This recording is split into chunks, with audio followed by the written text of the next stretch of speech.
For those of you that don't know me or my organization, my name is Kristen Adamo. I'm the president and CEO of the Providence Warwick Convention and Visitors Bureau.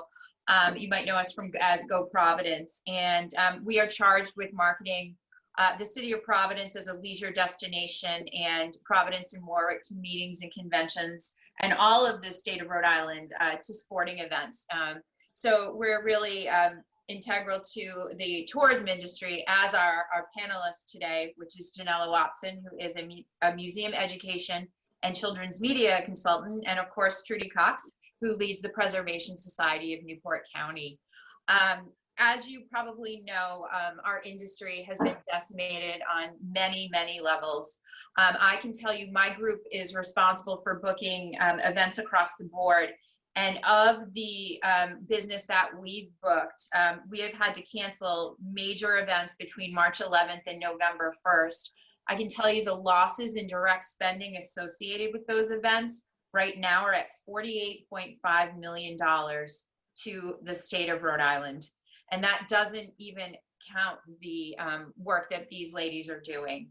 And we, just to give you a little context, Tourism Economics, which is a premier think tank in our industry, says that 9/11 was always the bottom, the lowest we could go. This is 9 times worse.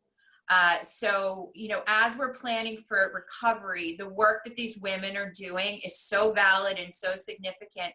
And I, for one, am really anxious to hear what they have to say and have them talk a little bit about how they're surviving right now and also how they're planning for the future. So I will start with you, Janella, if you want to talk a little bit about some of the work that you're doing.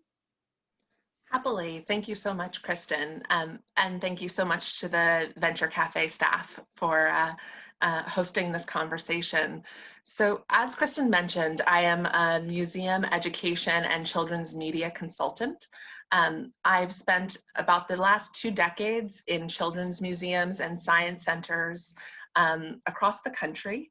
And I'm currently really taking on museum education and media projects that make my heart sing. And so those projects include consulting with Brown University in research, working with Sesame Workshop on the next season of Sesame Street, and advising the Association of Children's Museums and the Association of Science and Technology Centers on the national level in terms of all of the considerations that children's museums and science centers have ahead of them in reopening and inviting our visitors back in. And Trudy, if you can tell us a little bit about kind of where you are right now and the kinds of things that you're starting to talk about. Well, we, the Preservation Society is the owner of all of the Newport mansions. We're a very large tourist attraction, apart from being a museum of 9 historic house museums. And I will tell you that I have never been through anything as really horrible as what we have gone through since the day that we closed in the middle of March. We rely upon our gate. Our budgets dropped from our budget, which was approved ironically on the 3rd of March for the fiscal year beginning in April, dropped from 26.6 million to, if we are lucky, if we are able to open soon, to about 12 million. We have layoffs in the offing. I can't talk about that, but they're large numbers of people. It has been truly upsetting. We rely upon visitation. We rely upon, as you mentioned before, weddings and corporate parties. We rely upon revenue from events like the Newport Flower Show and the Wine and Food Festival, and everything is dead in the water. And I think what is most disturbing, and it's not anybody's fault, it's just where we are, is that no one has any idea when this is going to come to an end. So even if we're pushing the governor very hard on allowing us to open, and for some unbelievable reason, museums fell under, in her original executive order, under the category of entertainment. So we fall in the same category as bowling alleys and movie theaters. We are a museum. We are not in any way like a bowling alley or a museum or a movie theater. And so we're caught in this horrible place. We're hearing that a lot from cultural attractions that feel the same way, for sure. Yeah.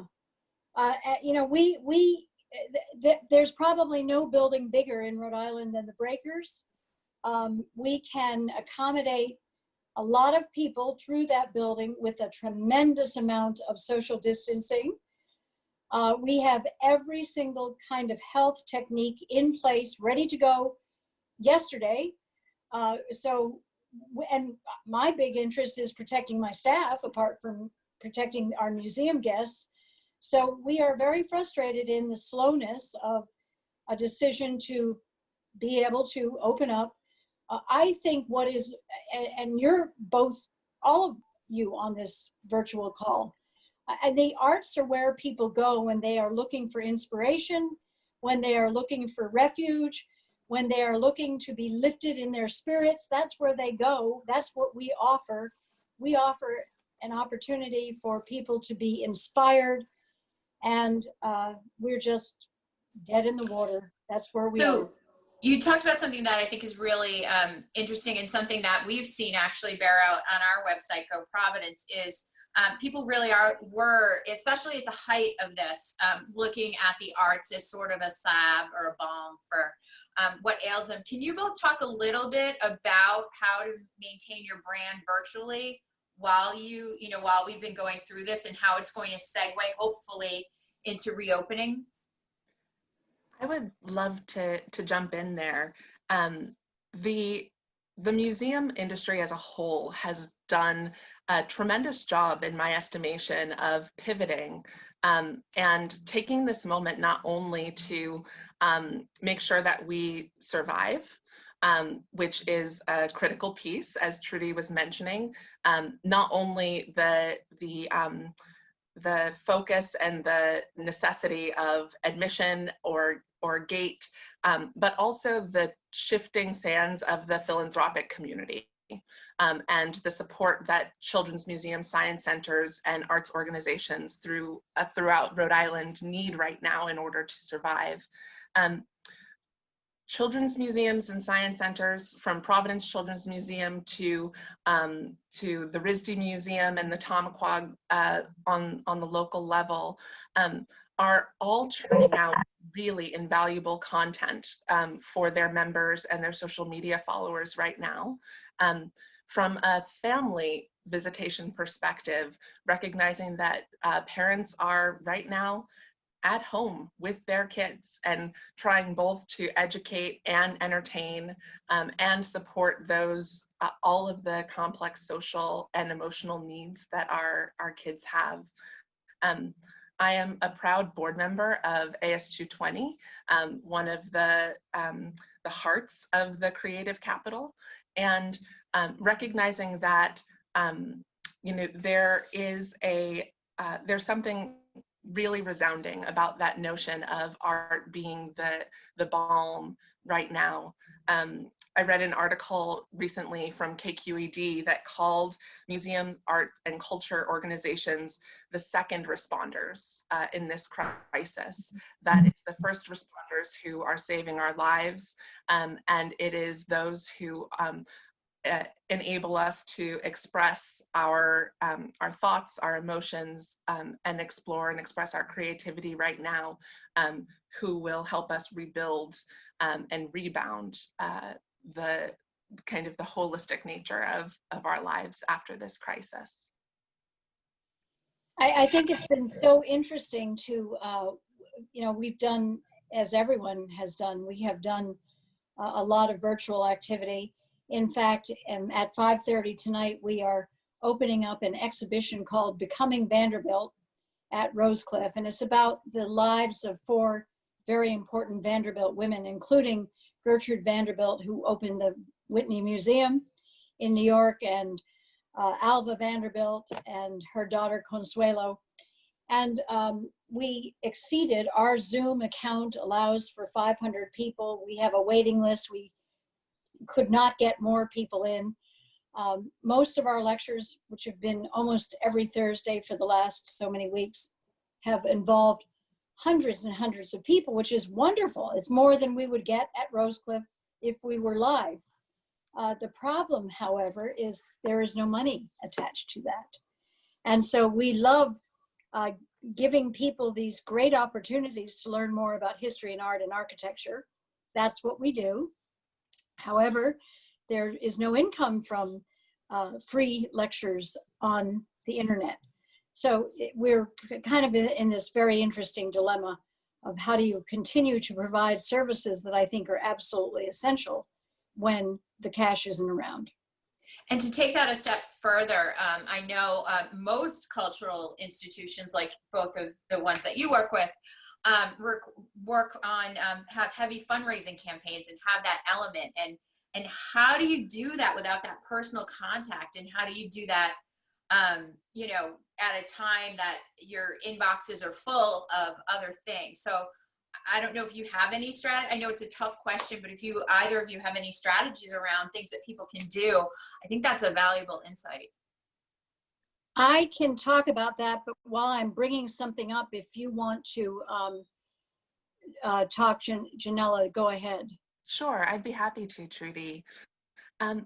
So, you know, I think that the one of the prime ways is shifting our focus from pure education into a sincere advocacy role. So in the way that Trudy mentioned, they've been leaning on the governor in terms of the timing of the reopen, looking toward federal funding and foundations as the first approach in terms of returning to those who understand the critical nature of museums and cultural institutions to our communities thriving once again.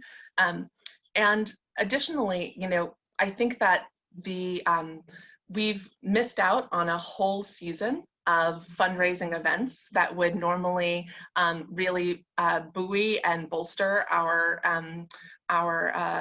budgets until we get to end of year giving, recognizing that that everyone's personal economy has also shifted.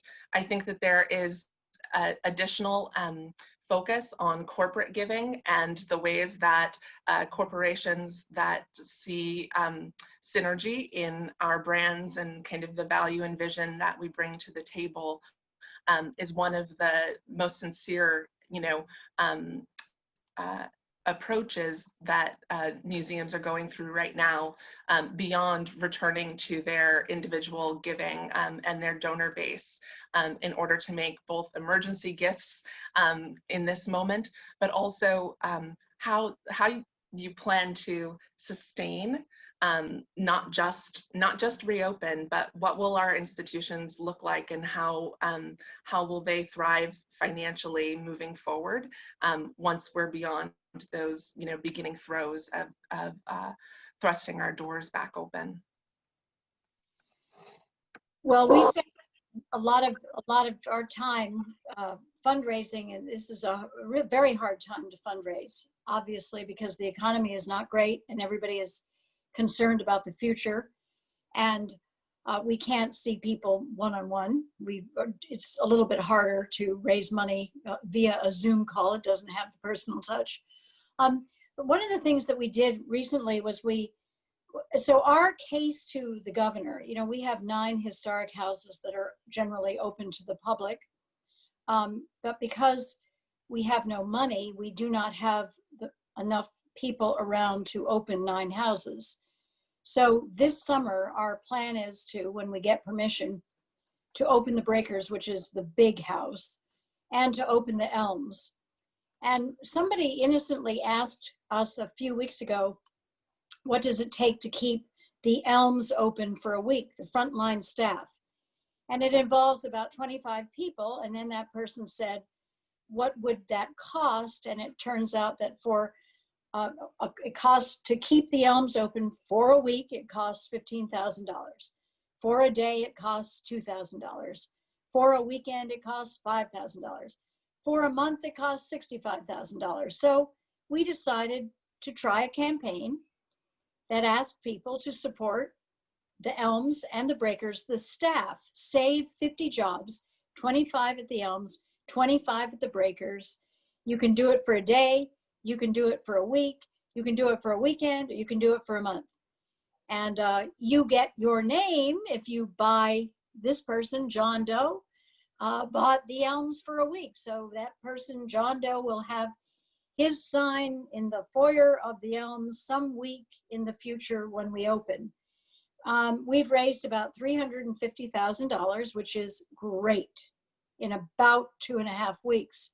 That is phenomenal. However, it doesn't come anywhere close to what our needs are. And it's only covering 2 houses, and it doesn't cover any other staff. So the theory is that as soon as we open, we'll begin to make some money back because we'll be selling tickets. So if we have a lot of visitors, which we hope we will, but we don't know, we really don't know. So between the fundraising and the visitation, we will be able to restabilize, but it's going to be a long time before we are back to the levels that we were at. And how important are membership sales at this time? And have you been seeing, you know, we're seeing, when we look at web stats, we're seeing people are starting to dream. So we're seeing a little bit of lift in people planning. And I'm just wondering if that translates into membership sales. We have not seen, so our membership is actually holding steady. We haven't seen much of an increase or a decline. We have seen a number of our members, and we've got 40-some thousand. We've seen a number of our members write and ask whether their membership will be extended beyond say their membership comes to an end for the month, for this year in May. Will it be extended to the time that we are open? And you know, that's probably what we're going to do. We haven't really dealt with that issue. I'd love to hear what everybody else thinks. I mean, there's no harm in not doing that. But no, it's holding pretty steady. Although I have to admit, we haven't pushed that aspect of fundraising as hard as we might. We primarily sell memberships at the door. That's where we get our members every year. We don't get them through emails. We get them at the door. So we have no door, so we're not getting members. We are pushing people to stay with us, and they're doing pretty well. And that is an important part of our fundraising, yeah.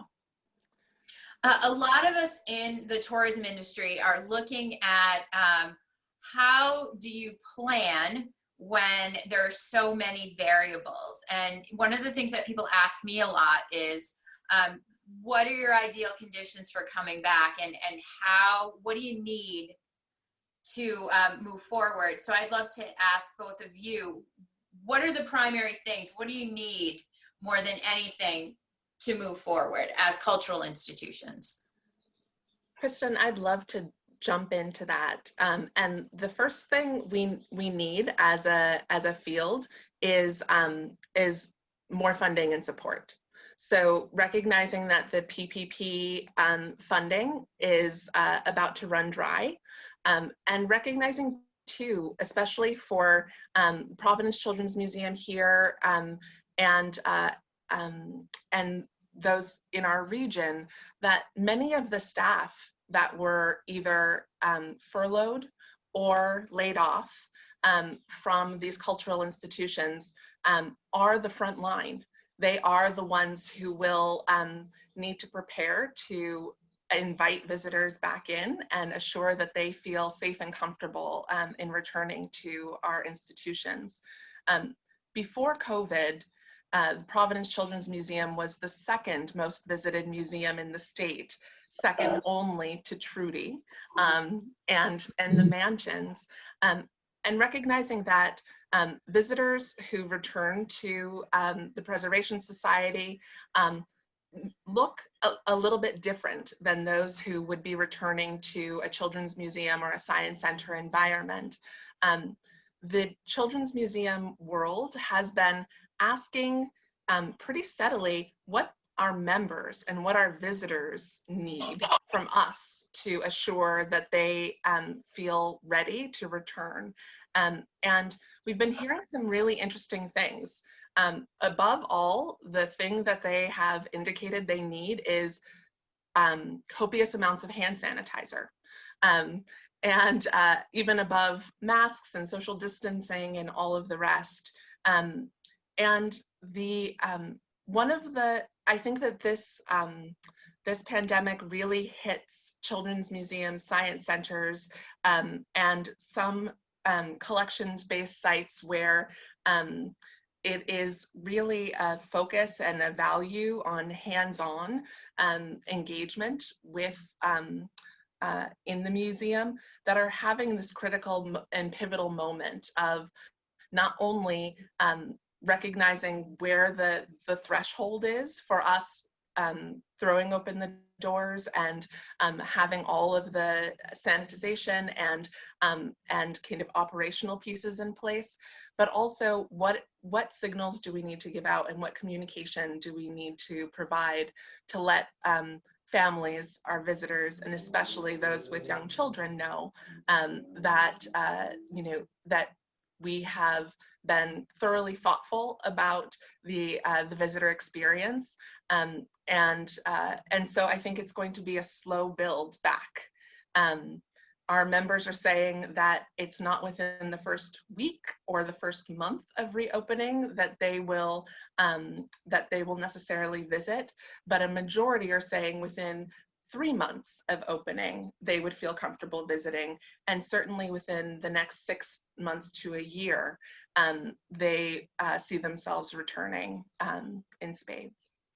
That's kind of what we're seeing too in the research. And Trudy, I would ask you the same question. What are the paramount things that you really need to get through the summer and show a little bit of profit? Well, I think the first thing is we need the go-ahead, the green light from the governor. We absolutely need that. We need to be out of this category of bowling alleys and theaters, and in our own category, Janella knows it just as well as I do, that we are a unique set of, we represent a unique set of circumstances. In our case, we've done a lot of planning, Kristen, for the last month and a half on how to get visitors through our houses in a very safe way. And we've used the guidelines that the governor has issued related to retail, 1 person for every 300 square feet. So we measured every single room. We know exactly how many people we can handle safely with social distancing throughout the house and throughout both houses in an hour. And I think with lots of other standards around, from the requirement that masks must be worn to bathroom attendants in every single bathroom that people use, to hand sanitizing equipment, to you name it, everything, X's on the floor where people should and shouldn't stand. I mean, we've tried to do everything and more in order to assure people, because I think that's very important, that actually this is safer than going to a grocery store. It's safer than going to Home Depot. You can walk through a building that is as large as the Breakers and as large as the Elms and feel some security. Haven't been able to get that across yet to people, but that's where we are coming from. And I think that the second thing is what Janella was talking about a moment ago, and you're in this business, Kristen, and it's so good to work with you, is this idea, and Evan Smith talks about it as well. In the case of Newport, one of the benefits we have from a marketing perspective, I think, or at least Evan believes, is that we're a city by the sea. We're a small town. There's lots of fresh air, sea air. There's an impression, I think, when you are in a seaside community like Newport, that you are in a very healthy location. And so from a marketing perspective, it's his view, and I think he's right, that we really have to play that up. And then when it comes back to our two houses, I've had discussions with Commerce and the Health Department. I mean, there are so many windows you can open at the Breakers and the Elms. You can create a tornado of air current flowing through those two houses. So if you want fresh air, we can give you fresh air. I think it's getting people to come to Newport, getting people to come to the mansions, believing that they're going to be treated safely, which is absolutely the most important priority. Making the price a reasonable one so that it doesn't turn people away. Those are the things that are really on our mind right now. And We're seeing the same things. Safety and affordability are visitors' primary concerns across the board, and that's kind of how we're looking at our marketing strategy. And I agree with you. One of the great things about Providence in the last 5 years or so is the number of outdoor offerings that the city has developed, whether it be bike paths and walking tours and public art and kayaks. So we're actually working on the same sorts of things in a different way. One of the final question of the day is, we believe, at least at the CVB, that the first markets that'll come back will be local and will be staycation and Rhode Islanders, and then sort of funnel out from there and go into the drag market. So I guess my last question for you all is, what can local people do to support you? That's so funny, because tomorrow I have a huge staff meeting, and one of the things that we are brainstorming, last year we had 100,000 Rhode Islanders visit the Newport mansions. I don't know, is that a good number, Kristen? You're in the business in a different way than I am. That's 1/10 of the population. I think that's a pretty good number. I think it could be higher. I really do. And I'd like to see 300,000 Rhode Islanders come and visit. And actually, we really need you all to come in and see one or the other of the houses, because it's kind of like the whole campaign a few months ago, that if you want to help a restaurant, buy a gift certificate. Then it was, if you want to help a restaurant, then do takeout. Well, if you want to help the museum world, just come and visit us, or become a member, as Janella was saying a minute ago. Yeah. We need people to be our ambassadors. Trudy, echoing your sentiment pretty perfectly. I think that purchasing membership, opening the purse strings if you're able to, and making a donation to a cultural institution or an arts organization right now is a critical way that we are asking for support. And I think too that, children's museums, the Children's Museum here, Rimosa, Tamaqua, they're all having these conversations about how to not only invite our visitors back, but to spark interest in new audiences that we haven't seen or been able to serve before. I think that there is especially with the ways that museums have been able to engage new audiences online and through these new modes of engagement and community building, that there is an opportunity to actually expand and extend who we consider our visiting public to be. So when the grandchildren do return over the summer, trusting that the children's museums, the science centers, the art museums have done their due diligence and are actually the leading edge in terms of how to create a safe environment for all of us to enjoy. And I will say, Evan Smith, who's my colleague at Discover Newport, and the rest of the tourism regions, that is going to be one of our primary focuses. How do we attract that local market? And how do we help you all do that as some of our most valuable cultural institutions and tourist attractions? So that is kind of the strategy, is to start local and spread out, and hopefully, start really pushing that drive market in August, September, and beyond, at least in Providence. So